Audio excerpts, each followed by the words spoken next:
కాంగ్రెస్ ప్రభుత్వం అధికారంలోకి వచ్చిన మరుసటి రోజే 6 గ్యారంటీల స్కీమ్లో భాగంగా 2 స్కీమ్లు అమల్లో తీసుకురావడం జరిగింది. దాంట్లో మొదటిది మహాలక్ష్మి పథకం కింద మహిళలకు ఫ్రీ బస్ సౌకర్యము మరియు ఆరోగ్యశ్రీ కింద 10 లక్షల ఆరోగ్య బీమా. సో నిన్న జరిగినటువంటి కేబినెట్ సమావేశంలో మరో 2 స్కీమ్స్ అమల్లో తీసుకొస్తున్నామని చెప్పి సీఎం రేవంత్ రెడ్డి గారు ప్రకటించారు. సో దాంట్లో మొదటిది 500 రూపాయలకే సిలిండర్ మరియు 200 యూనిట్ల కరెంటు. సో దీనికి సంబంధించి మనతో మాట్లాడడానికి చాలా మంది మహిళా మనులు ఉన్నారు.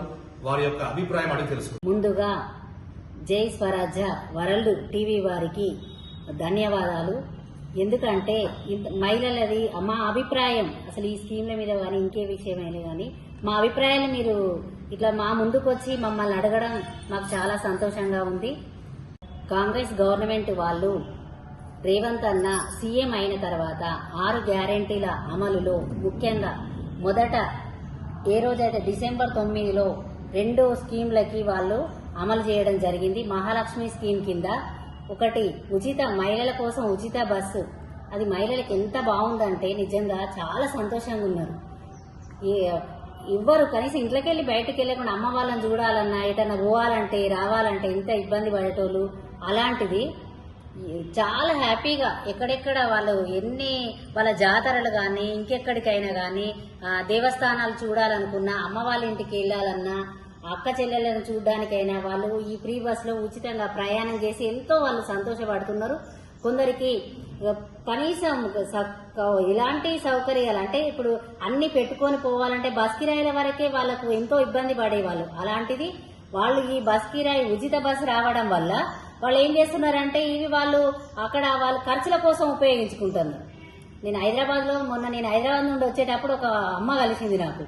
అమ్మ మీకు ఎట్లున్నది మరి మీరు ఇంత ఏజ్డ్ ఈ బస్సులో ఇంత రద్దీలో ఎట్లొస్తున్నారమ్మా అని నేను అడిగి ఉంటున్నాను. ఆమె ఏమని చెప్తాంది, బిడ్డ మా మనవడును మా ఊళ్ళు హైదరాబాద్ ఉంటారు బిడ్డ, పోవడానికి ఇబ్బంది పడేదాన్ని నేను. ఇక వాళ్ళకేమో వీలు కాదు, నన్ను తీసుకుపోరు. ఇక నేను మా పక్కన వీళ్ళు పోతా అంటే ఇక వాళ్ళతోటి పోతానా బిడ్డ, వాళ్ళతో పోతానా, నా దగ్గర ఇగో ఈ 300 ఉన్నాయి, ఇవి నేను తినడానికి వాటి ఖర్చులకు అయితాయి, ఇక నేను అక్కడ బస్సు ఇంటికాడ అక్కడ దిగుతా బిడ్డ అని చెప్తాంది. ఆమె సంతోషం ఆమె ఎట్లా చెప్తాందంటే మాకు ఈ రేవంత్ అన్న నిజంగా మాకెంత సంతోషం అనిపిస్తుందంటే ఈ ఉచిత బస్సు పెట్టడం వల్ల చాలా సంతోషకరంగా ఉన్నది మాకు అని చాలా మంది మహిళలు వాళ్ళు అనడం నిజంగా కూడా మస్తు గర్వంగా అనిపిస్తుంది. ఈ రాష్ట్ర ప్రభుత్వంలో మేమున్నందుకు మా ఒక మహిళామణిగా మా మహిళామణులందరూ ఎంతో సంతోషిస్తున్నారు. సంక్రాంతి పండుగ అప్పుడైతే ఎంతమంది ఏమన్నారంటే అసలు ఈ స్కీమ్ అమలు కాదు కదా, సంక్రాంతి పండుగ వస్తుంది కదా, ఎక్కడికక్కడికి బస్సులు ఆపేస్తారు, ఏదో రోజువారీగా ఆ ఊరికి ఈ ఊరికి తిరగడానికి గాని మీరు ఏపీ వరకు ఇక్కడి నుంచి అటు నుంచి ఇటు పోవాలంటే ఆపేస్తారు బస్సులని మస్తు భయపెట్టించింది. కానీ విజయవాడలో ఇక్కడ నుండి ఆంధ్రాలో పండుగ జరుపుకునేటోళ్ళు కూడా ఎంతో మంది వాళ్ళు వెళ్లడం జరిగింది. ఎక్కడ గాని ఏ బస్సులను గాని ఆపలేదు, మంచిగా ఫ్రీగా చాలా సంతోషంగా వాళ్ళు చేసుకొని వచ్చిండ్రు.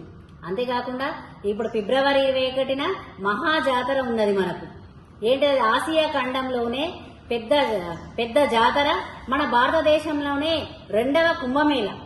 అలాంటి అంత పెద్ద జాతరకు ఏమని వీళ్ళు ప్రతిపక్ష నాయకులు గాని వాళ్ళందరూ ఎంతో మంది ఏమని చెప్పారంటే ఇప్పుడంటే ఉచిత బస్సులు పెట్టిండ్రు కానీ ఇన్కమ్ వచ్చే కాడ ఎట్లా పెడతారు అని అన్నారు. కానీ వాళ్లకు నిజంగా సీతక్కను సురేఖ మేడం వాళ్ళు ఎట్లా బుద్ధి చెప్పిండ్రంటే 40,000 బస్సులను కొత్త బస్సులు తీసుకొచ్చి డిపోలలో పెట్టడం అయితే మాకు చాలా సంతోషంగా అనిపిస్తుంది. ఎందుకంటే బస్సులు లేవు, ఇది లేదు అది లేదు అని ఎన్నో విధాల అన్నారు కదా.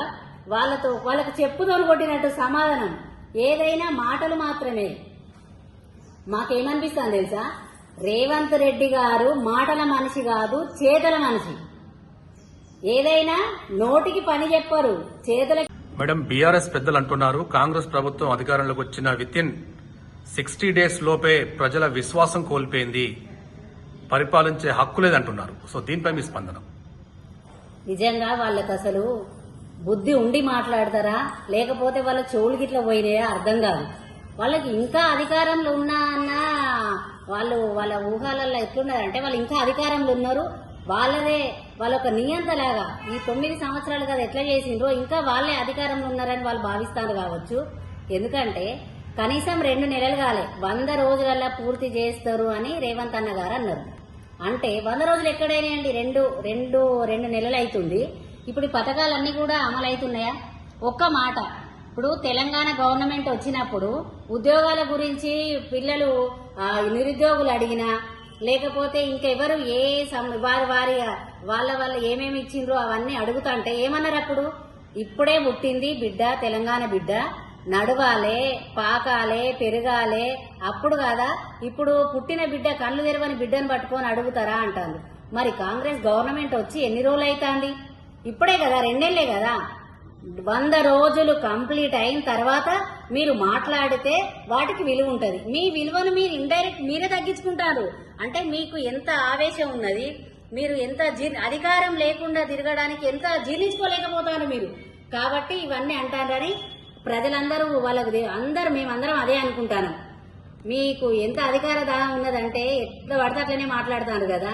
ఒక్కొక్కటి అమలైతే అంటే మహిళలందరూ మంగళారతలు పట్టడము అవన్నీ చేస్తా అంటే రేవంత్ అన్నను అట్లా వాళ్ళు పొగుడుతూ ఉంటే మీరు జీర్ణించుకోలేకపోతారు. జీర్ణించుకోలేకపోవడం వల్ల ఏం చేస్తారంటే మీరు బురద చల్లుతారు.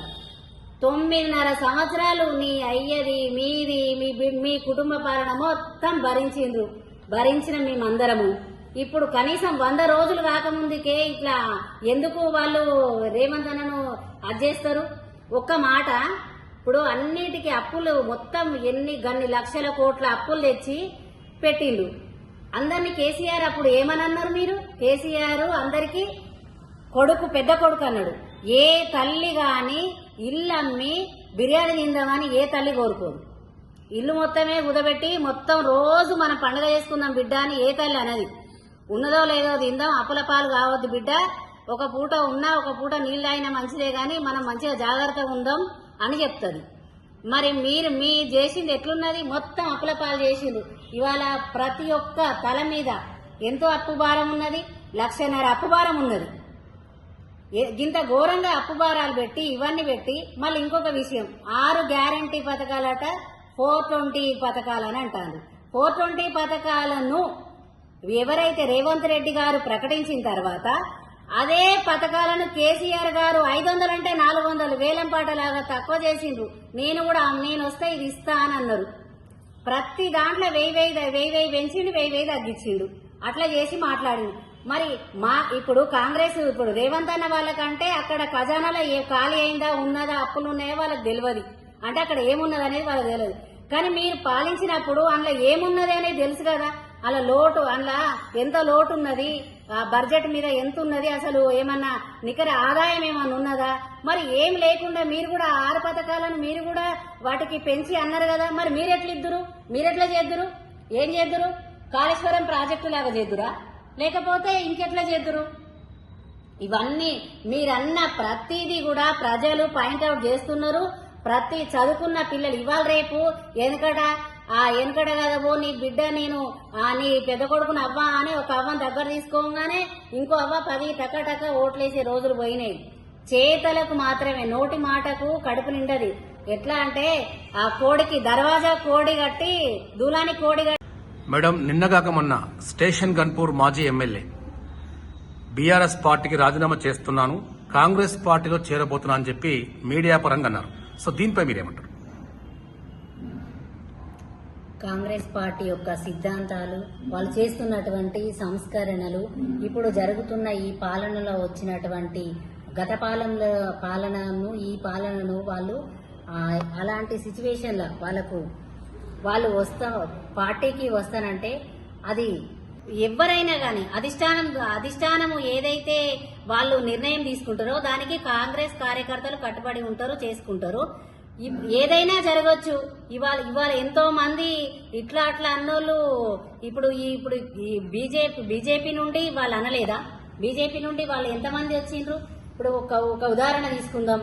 ఇంతకుముందుకు కాంగ్రెస్ గవర్నమెంట్ లో ఉన్న ఎమ్మెల్యేలను కొంటనే కదా గవర్నమెంట్ ఫామ్ చేసిండ్రు వాళ్ళు.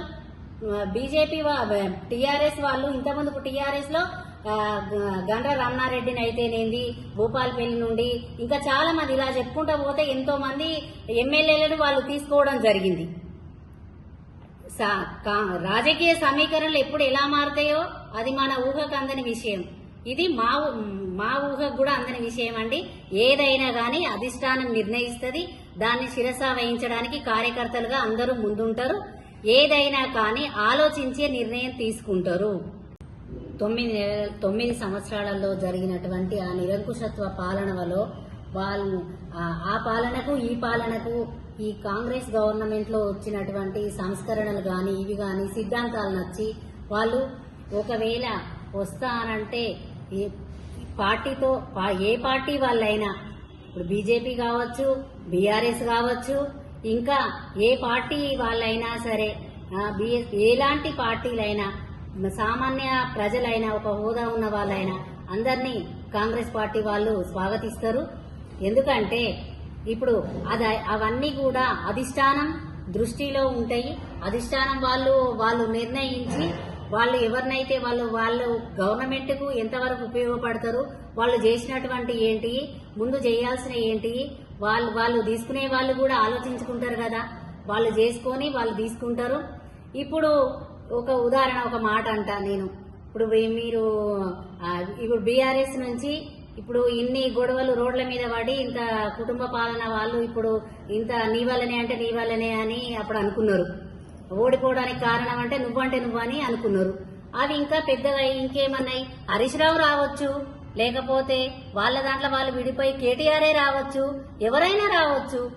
లేకపోతే ఇప్పుడు రఘునందన్ వాళ్ళు రావచ్చు బీజేపీ నుండి. లేకపోతే వీళ్ళున్నారు కదా మన బండి సంజయ్ గారు, ఆయన ఒక ప్రెసిడెంట్ గా టక్మని పువ్వుదెంపు వాడి ఆకు కదా రాలిపోయినట్టుగా ఆయన పదవి తీసేసిండ్రు. ఎవరి విమర్శలు వాళ్ళ మనస్తాపాన్ని బట్టి, వాళ్ళు అనుభవించిన స్థితిగతులను బట్టి వాళ్ళు నిర్ణయించుకుంటారు. ఎవరు వచ్చినా కాంగ్రెస్ పార్టీ వాళ్ళు స్వాగతిస్తారు. అధిష్టానం చెప్పిన మేరకు వారి కార్యకర్తలు వాళ్ళ స్థాయిలో వాళ్ళు వాటిని స్వీకరిస్తారు.